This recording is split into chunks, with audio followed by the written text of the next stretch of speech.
Assalamualaikum warahmatullahi wabarakatuh. I'm Deulan Sari. Here I will tell the main idea each paragraph. The first paragraph, critical reflection on gender as a category of analysis within the study of Islam is a venture fraught with intellectual and cultural challenge. Despite tacit acceptance of the analytical significance of gender, the intersection of these two categories has made for highly charged field of inquiry, polarizing Muslim and other audience over its commitments, practice, and impact. So the main idea is critical reflection on gender in Islam. Next, on the one hand, the post-colonial lens adopted in early Islam and gender scholarship established the silence of this newly emerging field for deconstructing Orientalist stereotypes of Muslim women.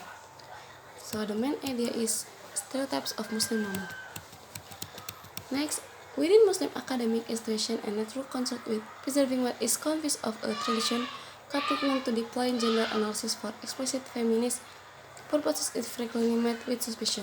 Traditionalist intellectual responses vary, ranging from empathy over the Islamic public and Orientalist undertones of their common non-Muslim detractor to outright dismissal of this scholar as agent of cultural imperialism.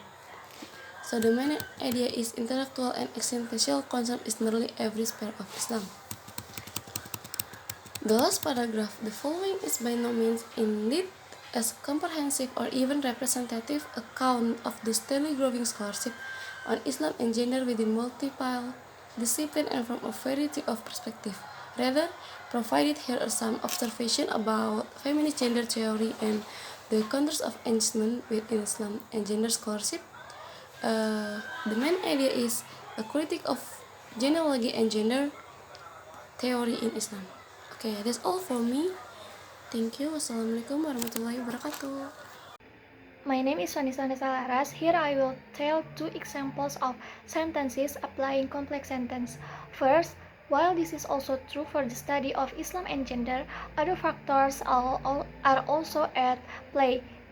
Islam and gender scholarship is increasingly conducted by women who are Muslim or of Muslim background. Second, after all, like other modern categories such as race and religion, gender has history imbricated in the epistemic paradigm of Western Eurocentric modernity, which has long sought by subjugate non-Western intellectual traditions through historistic objectification and conceptual reconfiguration of their texts and key events into the West self-understanding. My name is Anita Zuhrufa. Here I will mention some words or terms that belong to Islamic study from the journal in the first page.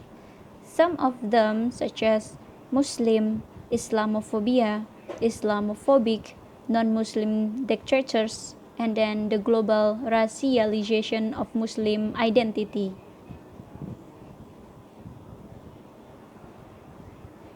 Part D, the first question is, what are the other factors of critical reflection on gender? The answer is Islam and gender scholarship is increasingly conducted by women and who are Muslim or of Muslim background. The second question is, how Muslim identity in the Western academy? The answer, their Muslim identity has been referenced to denigrate their scholarship as insiderist advocacy, or in contrast, to celebrate it as a progressive niche of Islam. The third questions, what is the traditionalist intellectual response? The answers, empathy over the Islamophobic and Orientalist undertones of their common non-Muslim detractors to outright dismissal of these scholars as agents of cultural imperialism. The fourth questions, what does the history of gender include? The answer, gender has a history imbricated in the epistemic paradigm of Western Eurocentric modernity.